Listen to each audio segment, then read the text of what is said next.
Trăim un an al dinamicii 2, 22, nu întâmplător, mai este și Măestria 22. Deci, energetic, ce trăim în aceste timpuri? O dinamică a echilibrurilor. Dacă vă uitați bine la acest pătrat, există acest pătrat pentru că sunt doi stâlpi laterali, da? Hai să micșorez un pic să doi stâlpi laterali, două diagonale și o linie continuă care este vizibilă, paralelă cu ceea ce este invizibil, susține Pământul. Cu ceea ce susține Pământul, la un nivel mai înalt, este lemnul în geometrie. Această polaritate care permite dezvoltarea anumitor tensiuni în acest pătrat,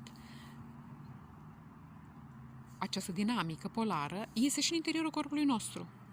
Brațe, între braț și antebraț, între picior și mână, între partea stângă și partea dreaptă a corpului, între partea deasupra diafragmei și partea de dedesubtul diafragmei. Deci, în acest an polar, vom fi supuși tuturor testelor posibile, deci vom trece prin experiențele vieții noastre pentru a ne regăsi echilibru.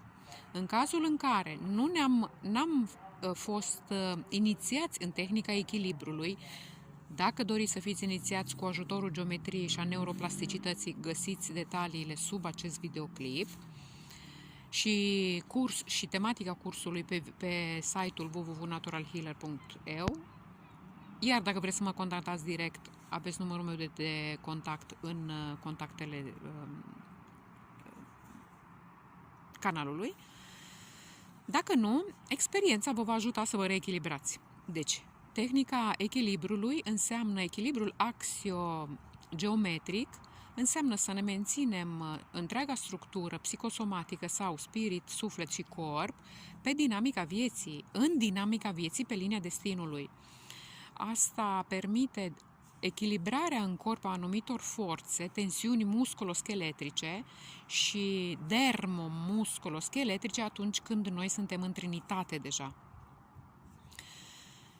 În cazul în care există o parte a conștiinței noastre care vrea să se dezvolte, nu s-a exprimat suficient, are rupturi în interiorul ei, există o necesitate a reparării structurii trine, deci pe cele 3 nivele, stânga, dreapta, înainte, înapoi, față, spate, sau sus-jos. Deci în aceste dinamici, corpul nostru se construiește coerent cu un desen divin pe care l-a ales.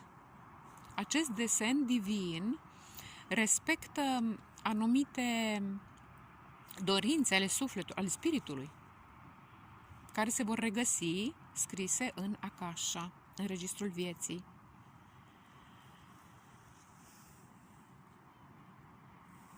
Aceste două diagonale nu fac altceva decât să ne spună, să ne aducă aminte de semnul crucii. Deci crucea noastră, care o ținem cu noi. De ce? Pentru că în interiorul nostru ea se dezvoltă. Este important să o cunoaștem, să o asumăm și să o ducem cu bucurie, cu puterea care există în ea, în interiorul ei. Crucea noastră este de fapt și în atomul de carbon, despre structura biochimică. Cei care vor să intre în profunzimea structurii biochimice a corpului lor, cu ajutorul neuroplasticității, am o anumită secvență, am pus la punct o anumită secvență în 7 pași de a înțelege dezvoltarea biochimică și de a se regenera corpul la nivel cuantic, la nivel de nanosecundă. Această tehnică are câteva fragmente de publicitate pe pagina de Facebook și pe Instagram, dacă vreți să o vedeți.